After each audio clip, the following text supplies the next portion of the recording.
This is our India ink landscape. So I started by taping down my watercolor paper to the table with painter's tape. Then this is another type of painter's tape. And I'm doing a wash with a brush mop. So I'm doing a wet on wet.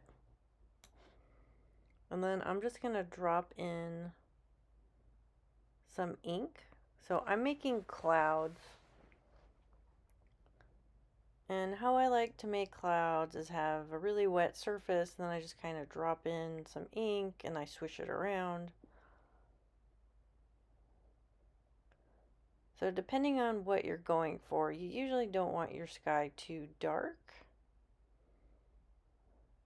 I'm kind of loosely looking at a reference image, but I'm making the sky different.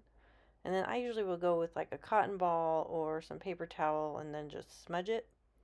And then I'm going to go back in with some more ink and darken it up in just some areas, so it kind of would be like shadows in the sky in the clouds.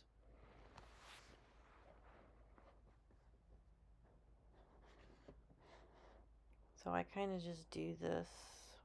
There's really no one method on how I do this. You can also take a Q-tip and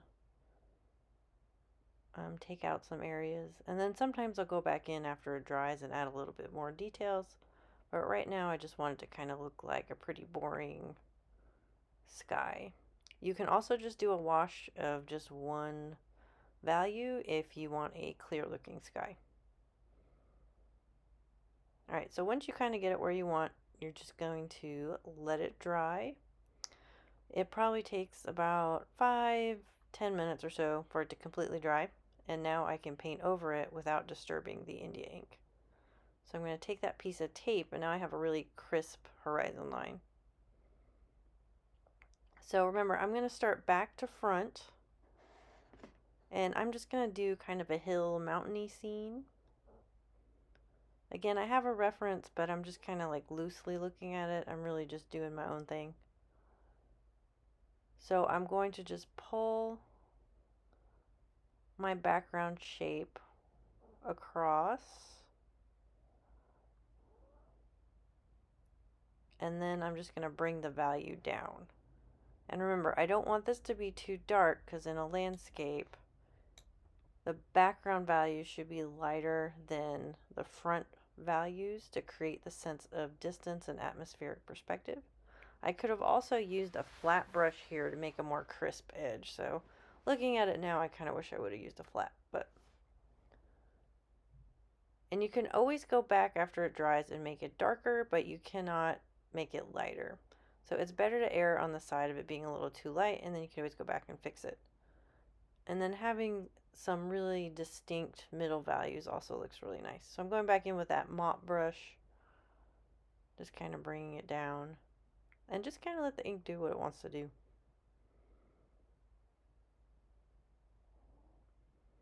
Then I'm kind of just dropping in some dark values, because if it was a mountain or a hill, cliff, something like that, there would be some darker areas. But obviously, see, if I left it that black, that would be too dark, so I'm just going to fade it out with a bunch of water.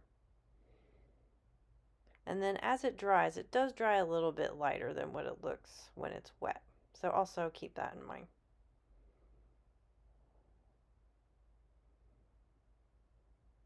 And then I'm just going to pull that value down.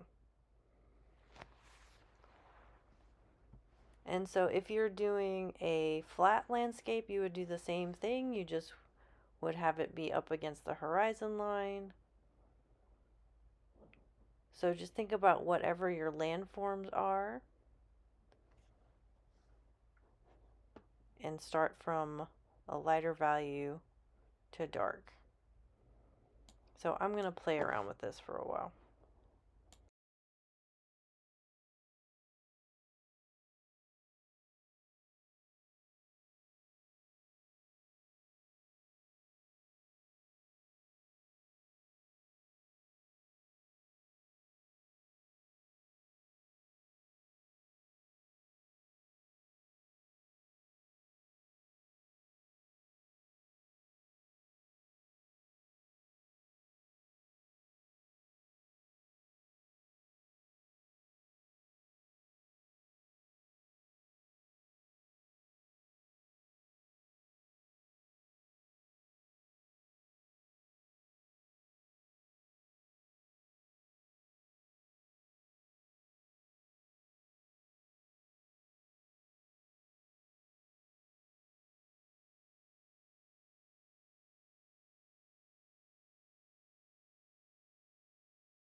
Alright, now that I've kind of played around with it, made the sky a little darker, I'm going to let it dry for 5 to 10 minutes.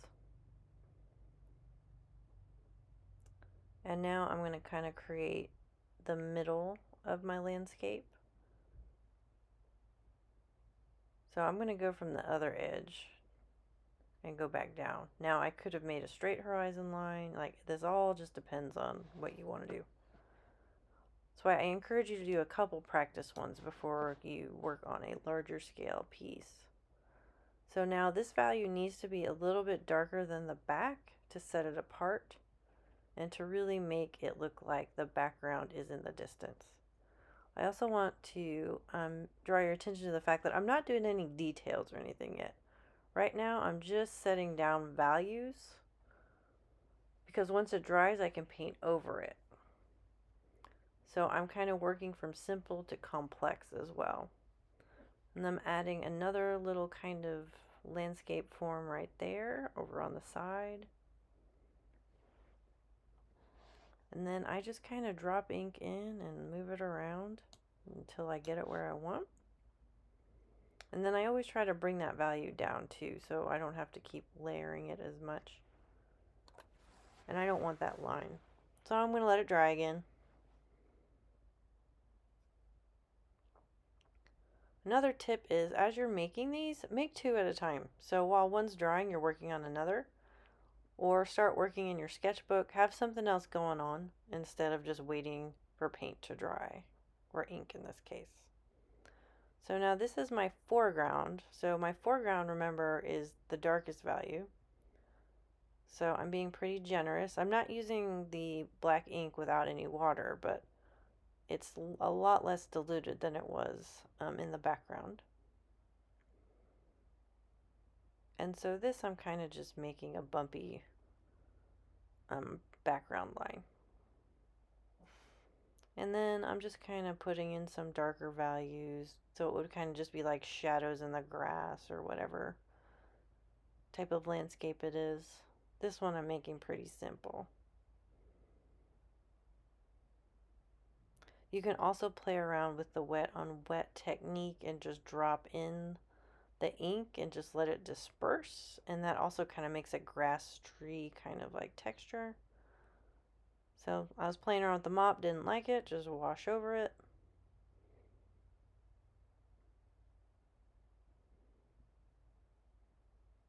And if I wanted to do anything to the background right now, I also could because it's dry. And again, this is going to dry a little bit lighter than what it looks like.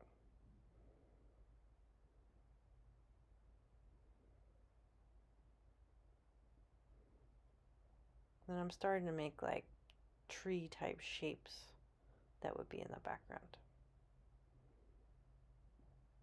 Alright, so now that I've kind of got the darkest value, I'm going to let it dry again.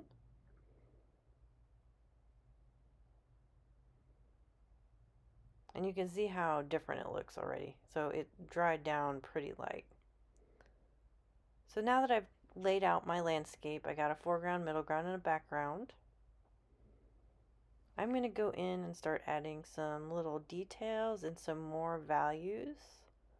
So I'm not going to do a wash anymore. Now I'm just going to be doing some targeted areas. So giving my landscape some shadows.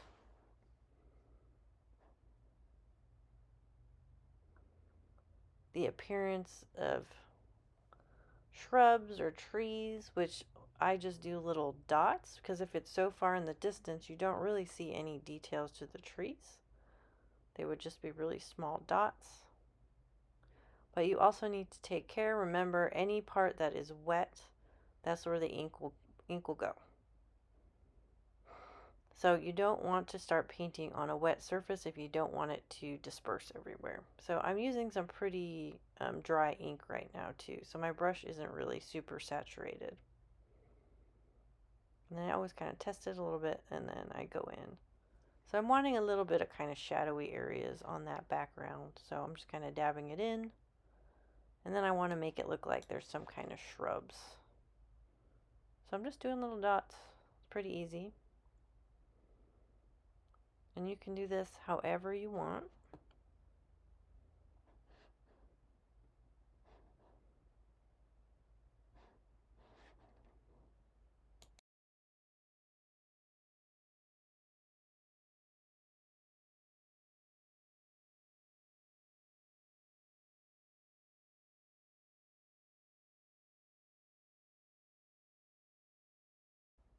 So I'm kind of making like little pine tree, Christmas tree kind of shapes, a little bit more distinct as they get closer to the foreground.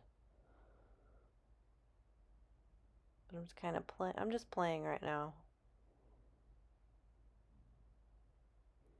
Then again, the ink on my brush is pretty dry. It's not like super saturated. Then you can add a little bit darker values in the middle ground as if they were in a shadow, but you don't want it so dark that it takes away from your foreground.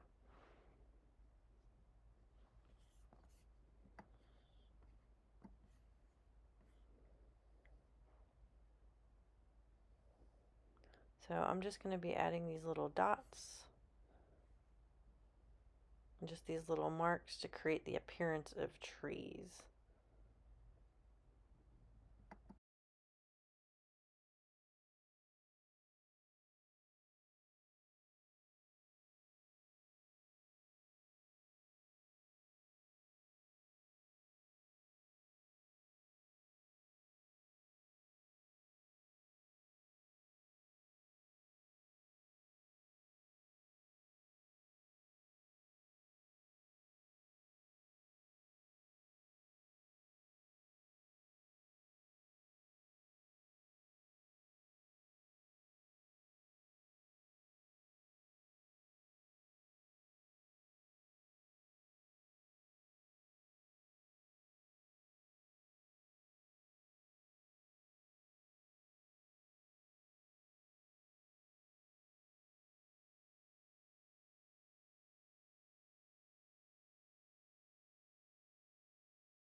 Alright, so now in the foreground, I'm going to start creating some more tree shapes.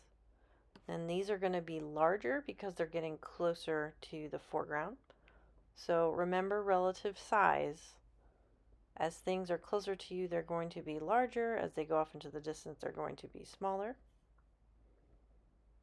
And I'm not doing any kind of distinct shape. I'm just giving the appearance of a tree. Remember, this is just an ink painting. It's not photorealism.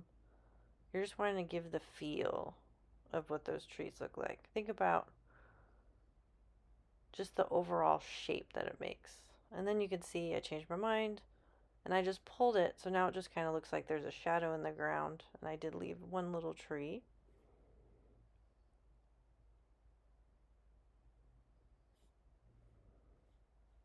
And then once I add a little bit more, then I'm going to start working on the foreground. So I'm going to get to a stopping point, and then again I'm going to let this dry for 5 to 10 minutes before I touch it again.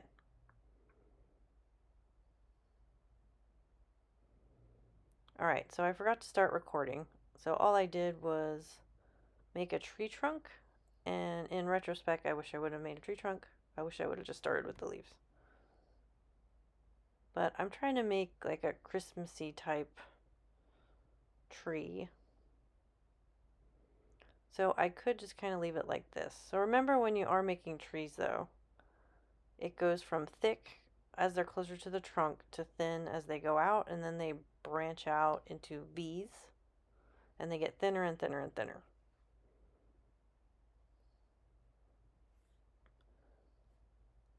And then you also want to have not just one black value.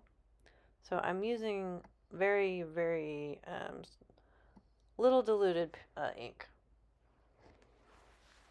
So I kind of wish, in retrospect, again, that I wouldn't have started with such undiluted ink. But then just thinking about the overall shape. So I have some references that I'm looking at to kind of refer to. And then I just kind of keep adding with my small brush, thinking about the outside shape of this tree. So if it was in a shadow, what would the silhouette be? So I'm adding some of those little V branches in there.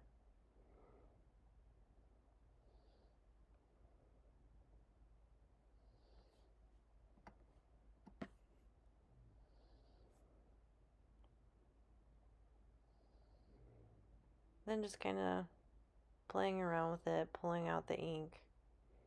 And then you could always let it dry and add another layer. So if you start getting frustrated with it, just let it dry and come back to it. And then I make a little shadow at the bottom of where the trunk is. So I'm pulling that value down lower.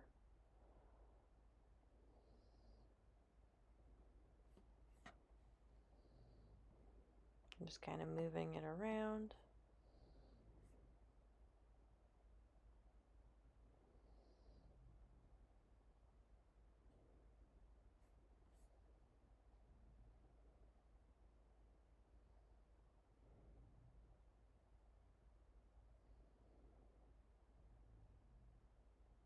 And remember, once the ink starts to absorb into the paper and dry, it is permanent.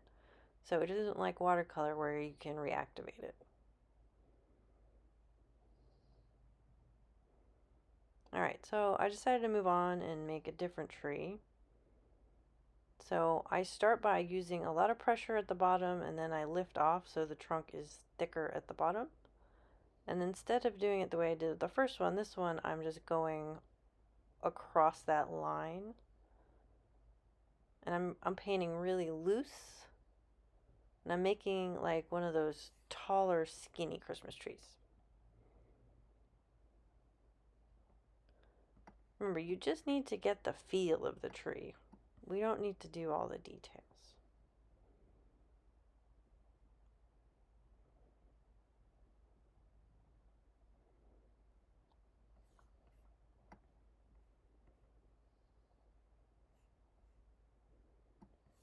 Alright, now I'm going to speed this up a little bit so you can watch me finish.